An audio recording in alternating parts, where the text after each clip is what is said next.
Ayan no, magandang umaga mga kapatid no, panibagong vlog. Update tayo naman dito sa Coastal Road Project no. So last time nandun tayo sa pinakadulo ng Arcastillo. So ngayon nandito naman tayo ngayon sa segment no ng galing Magsaysay, Isla Verde, papunta na yan ng Bukana.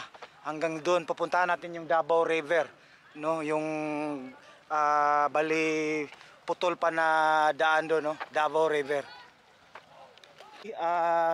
Ang kasunod nito na bridge is yung yung Santa Ana, at saka next nung karugtong ng bridge na ito yung Leon Garcia no. Nasa vlog natin yon, ina-update natin yon. So ito na yon no, ready na, tapos na. So ang hinihintay na lang dito yung end up ng Leon Garcia na matambakan no, kagaya nito. So dapat mapag-abot yung pinaka-end ng tulay at saka itong so kasi ngayon tinatambakan pa yun nakita natin yun sa part 2 natin na vlog. Ayan. So ito na yung Magsaysay, Isla Verde. So ang harap niyan, ayan o, yun ang Magsaysay Park.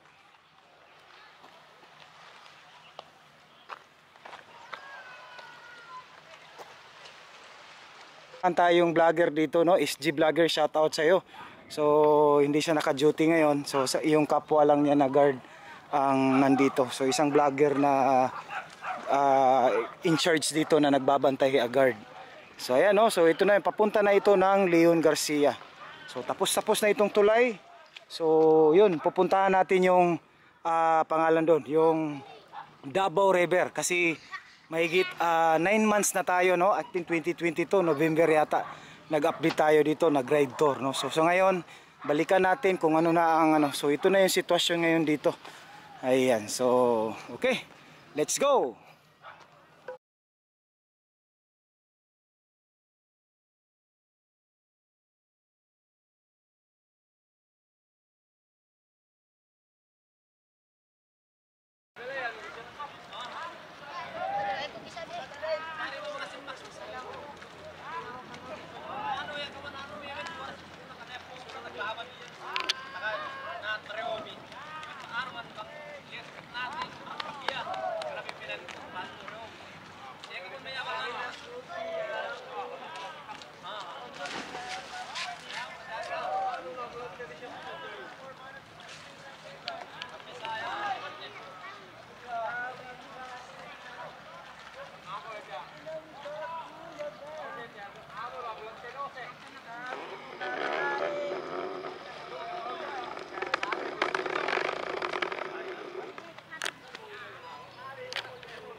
Ayan, patuloy pa rin yung paggagawa dito.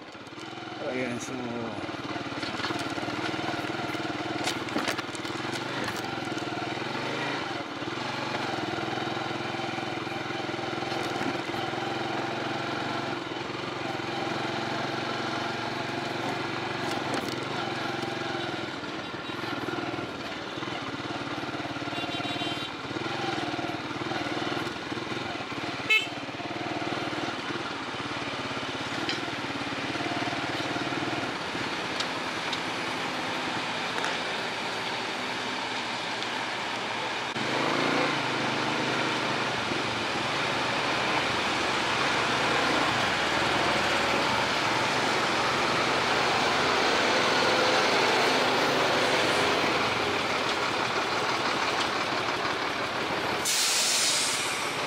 ayan, nagbubuhos sila dito.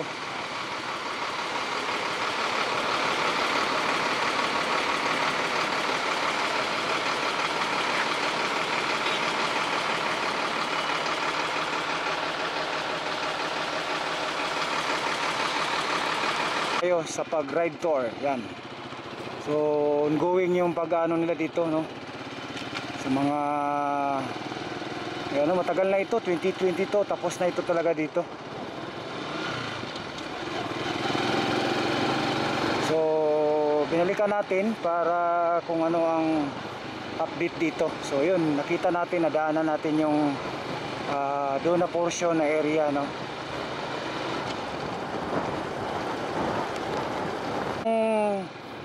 Papunta naman ito na ngayon ng Rotonda, dyan, no, Rotonda. Yan yung Rotonda, pat exit yan sa Rojas Avenue, dyan sa may Rojas. Ayan, so ito yung ginagawa nila ditong Rotonda at saka drainage box culvert. So napakalaking trabaho nila dito kasi idudugtong nila yung drainage canal dyan sa may Rojas Avenue. Ayan, so Rotonda at saka drainage box culvert dito ang ginagawa nila. So dalawang kontraktor ang nagtulungan dito sa paggawa ng drainage box culvert. Ayan. So galing dito palabas yung ano. So yan, tapos na yan, may drainage box culvert na yan. Palabas yan ng dun sa Rojas. Ayan, sa Rojas, dugtong yan sa Rojas. Okay, so ito yung drainage box culvert project. So dito naman sa unahan, so dyan lalabas yung Rotonda. So kagaya ng Times Beach dyan. Ayan, so dito naman ito naman yung Rotonda, no, na gagawin dito. So kumbaga yung sasakyan dito talagang may rotonda para okay, ano, so lalagyan dito ng rotonda dito. Ayan, so yan, punta tayo sa unahan dun sa Davao River, no, na gagawin ngayong December, ngayong year end of this 2023. Ito ng Davao River.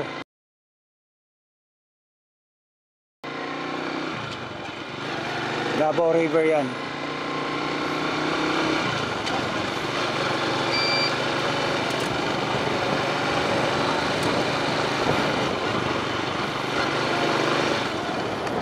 Ito Bukana Boulevard at saka papunta ito ng Davao River. Pupuntahan natin yung Davao River.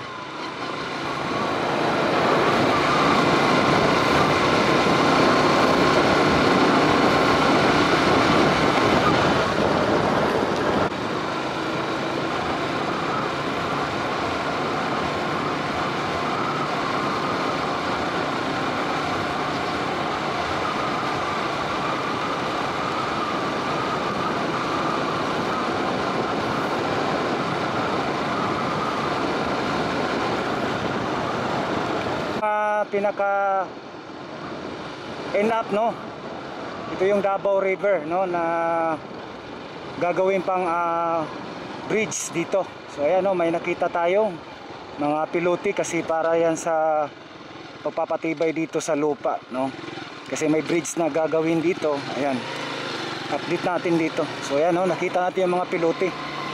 Yan yung na ibabaon dito sa portion na ito. So yun kasi yung proseso pag sa tulay.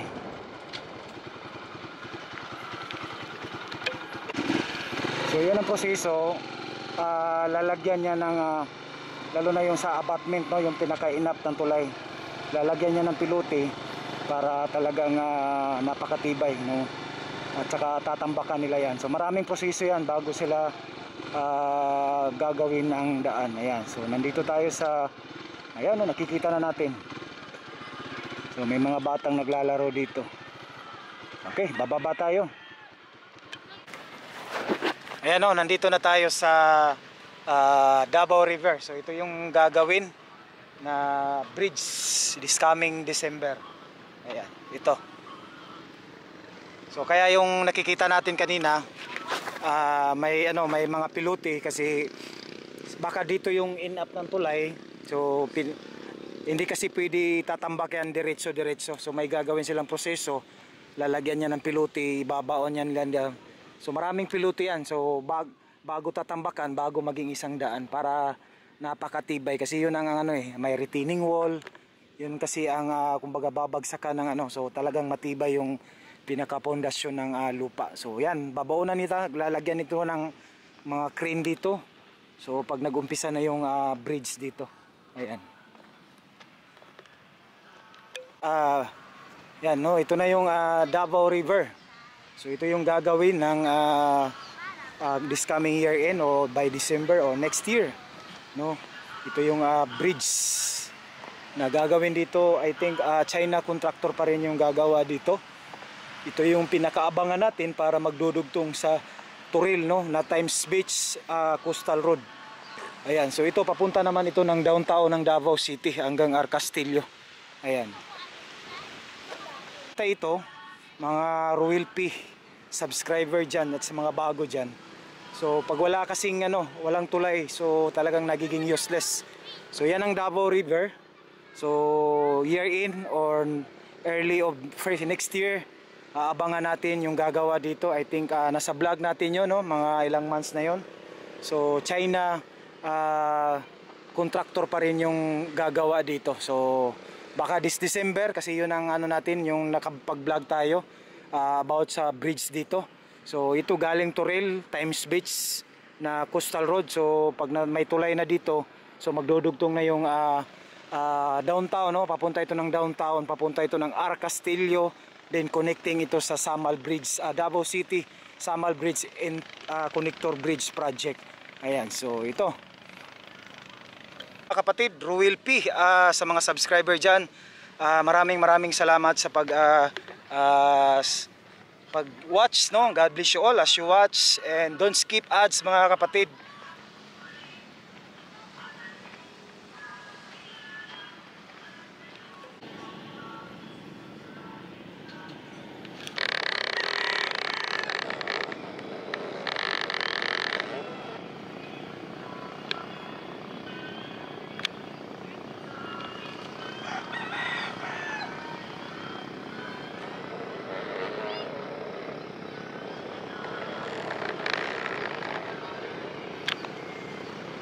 Ayan, so pauwi na tayo, Royal P. So galing tayo kanina doon sa Davao River, yun.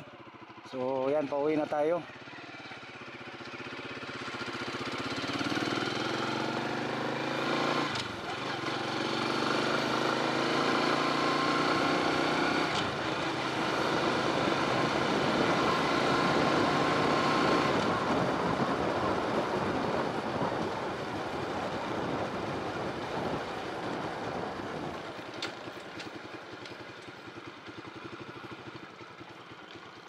Ito, Royal P. So ito na yung one day pag natapos ito lahat. Ayan, so ito yung kagaya ng Times Beach, no? Magiging isang 4 lanes ito. Tsaka may mga beautification. So yan, no? Ito na yung palabas ng Rojas.